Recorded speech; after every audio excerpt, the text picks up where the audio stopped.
Mga kabayan, nagpapatuloy ang pag-track o paghahanap ng mga otoridad kay Atong Ang matapos ang inilabas na warrant of arrest laban dito kahapon kaugnay sa kaso ng missing sa Bungeros.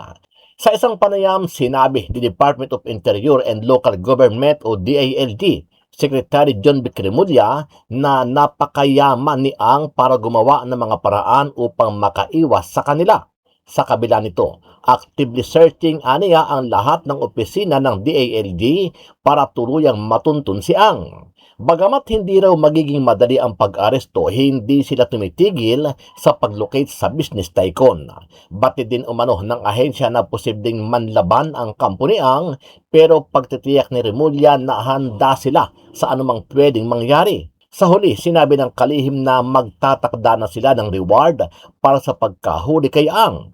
Posibleng umabot daw ang halaga nito sa higit kumulang 10 milyong piso. Kahapon, sinugod ng mga tauhan ng NBI at CIDG ang mga ari-arian ni Ang, partikular ang 5 ektaryang farmland nito sa Batangas, pero bigo silang matagpuan ang negosyanteng si Ang. Natagalan ng mga pulis sa paghain ng arrest warrant dahil walang humarap na mga tauhan o kasambahay ni Ang. Humantong pa sa nagpadala na ng hagdanan para akyatin ang gate ng bahay. Pero maya-maya, dumating na ang abogado na nagpakilalang si Attorney Acosta. Nagkaroon pa ng bahagyang tensyon sa pagitan ng mga pulis at kampo ni Ang. We have to have paano kung may pangyari dyan sa loob? Wala naman. How can you be sure? Just the service of Ma'am, of an arrest ma'am, this is warrant. exactly, this is a service Wala rin warrant. dito yung kliyente ko. Halos 1 oras nilang hinanap sa loob si Ang, pero wala pa rin siya. Isang malawakang manhunt operation ang ikinasa ng PNP para mahanap si Ang. Samantala, nanawagan naman ang mga kaanak ng mga nawawalang sabungero dito sa negosyanteng si Atong Ang na sumuko na at harapin ang kaso na ibinabato sa kanya para na sa ganon ay mabigyan na rin ng katarungan ang kanilang mga kaanak na di umano ay pinapaslang ng negosyanteng si Atong Ang. Kung nanonood ka po, Mr. Atong Ang, gusto po namin sabihin na nanawagan kami na sumuko na po kayo. Binigyan kayo ng pagkakataon para sumuko, idepensa ang sarili nyo. Pero yung mga kaanak namin, bigla na lang silang nawala. Ano ang masasabi mo dito, kabayan? Sama-sama natin panuorin ang buong video at pakikomment nyo po ang inyong mga reaksyon at sariling opinyon. Naaresto na ng Philippine National Police Criminal Investigation and Detection Group ang 9 na pulis at 7 sibilyan na sangkot sa kaso ng missing sa Bungeros. Ito'y matapos na isilbi ang warrant of arrest na inisyu ng Branch 26 ng Santa Cruz Laguna Regional Trial Court sa 16 mula sa 18 individual. May kaugnayan ito sa kinakaharap nilang kaso na serious illegal detention at kidnapping with homicide. Ayon kay CIDG Director Police Major General Robert Alexander Morico, nasa kustudiya na ngayon ng CIDG ang mga naaresto, kabilang mga pulis na Lieutenant Colonel ang pinakamataas na ranggo. Agad isinailalim ang mga naarestong akusado sa booking procedures. Right now, together with other units of the Philippine National Police like Highway Patrol, Intelligence Group, we have in our custody 9 police officers and 6 civilians.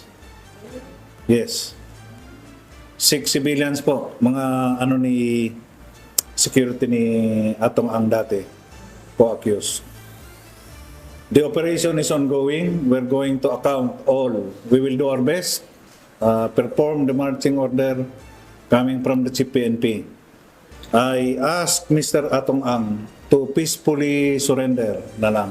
Ginalugad ng mga tauhan ng National Bureau of Investigation ang AA Cobra Farm sa Lipa City, Batangas para arestuhin ang negosyanteng si Atong Ang. Sa bisa ito ng warrant of arrest ng Santa Cruz Regional Trial Court sa Laguna, kaugnay ng kaso ng mga missing sa Bungero. Pero walang Atong Ang na natagpuan sa lugar. Tanging mga gwardya at tauhan niya lang ang humarap sa mga otoridad. Sa loob ng farm, marami ring nakitang panabong na manok na nasa halos 5 ektaryang lupain. Tumambad din ang 2 helipad. Pinuntahan din ang ilan pang gusali at parking area, pero wala rin sa mga yan ang negosyante. Pinuntahan din ng mga ahente ng National Bureau of Investigation ang isa pang farm ni Ang sa Santa Cruz, Laguna. Yun nga lang, tanging caretaker lang ang humarap sa NBI. Wala raw si Ang sa loob. Nakiusap naman ang caretaker na hindi muna pasamahin ng mga taga-media sa loob. Pero matapos ang ilang minuto, lumabas din ang mga taga-NBI na walang kasamang Atong Ang. Pinareceive na lamang ng NBI sa caretaker ang kopya ng warrant. Nagsilbi rin ng arrest warrant sa 5 palapag na bahay na ito ni Ang sa Pasig City. Sinubukan ng News 5 na kausapin ng mga tauhan sa loob ng bahay. Sir, magtatanong lang, dito ba yung residence ni Mr. Atong Ang? Hindi ninyo alam? Natagalan ng mga pulis sa paghain ng arrest warrant dahil walang humarap na mga tauhan o kasambahay ni Ang. Humantong pa sa nagpadala na ng hagdanan para akyatin ang gate ng bahay. Pero maya-maya, dumating na ang abogado na nagpakilalang si Attorney Acosta. Nagkaroon pa ng bahagyang tensyon sa pagitan ng mga pulis at kampo ni Ang. We have to have paano kung may pangyari dyan sa loob. Wala naman. How can you be sure? This is service of Ma'am, of an arrest ma'am, this is warrant. a- Sir, and this is a wala service rin warrant. dito yung kliyente ko.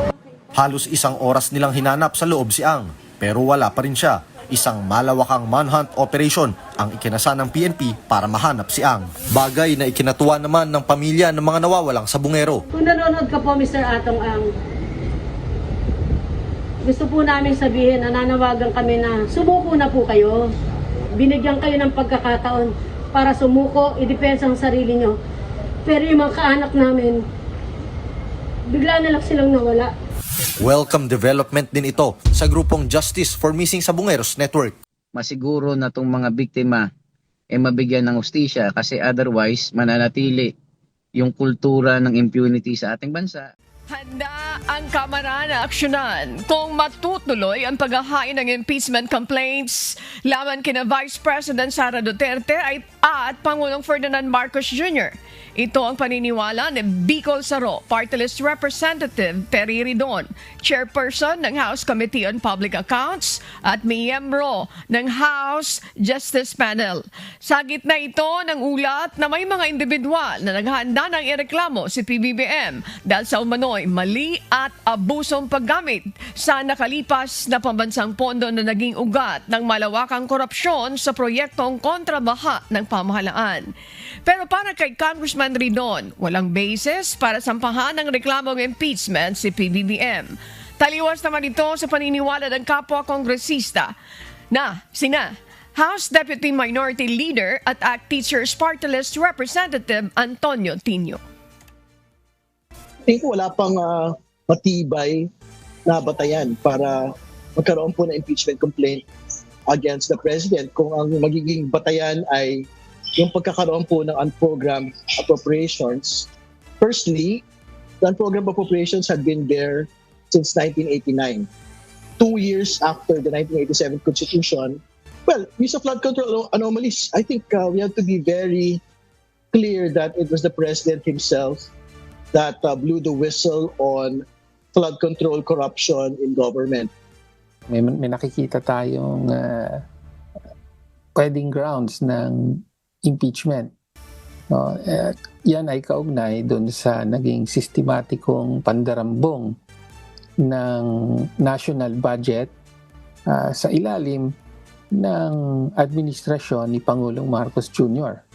Diba? Tapos, hindi lang yon, merong unprogrammed appropriations na inabuso dito sa flood control scandal na direktang responsibilidad ng Pangulo at higit sa lahat, merong mga seryosong aligasyon na binayaran ng kickback ang Pangulo mismo at ang kanyang kabinete. Hindi hadlang ang kakulangan ng mga miyembro ng Independent Commission for Infrastructure upang magampanan nito ang kanyang mandato.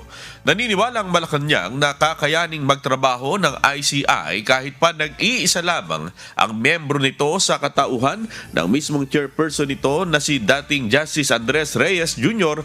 at kakayanin pa ring magrekomenda sa Office of the Ombudsman ng mga maaaring makasuhan sa kanilang iniimbestigahan na mga sangkot sa anomalya sa flood control projects. Ilang personalidad na ang bumatikos at kumwestiyon sa kakayahan at pagiging epektibo ng ICI dahil sa nag-iisa na lamang na miyembro nito. Habang ang iba naniniwalang malapit nang buwagin ang independent body. Kahit po nag-iisa ang isang Justice Reyes, kung ito naman po ay may sapat na ebidensya, hindi naman ito makakahadlang para sila po ay mag-rekomenda ng pagsasampa ng kaso.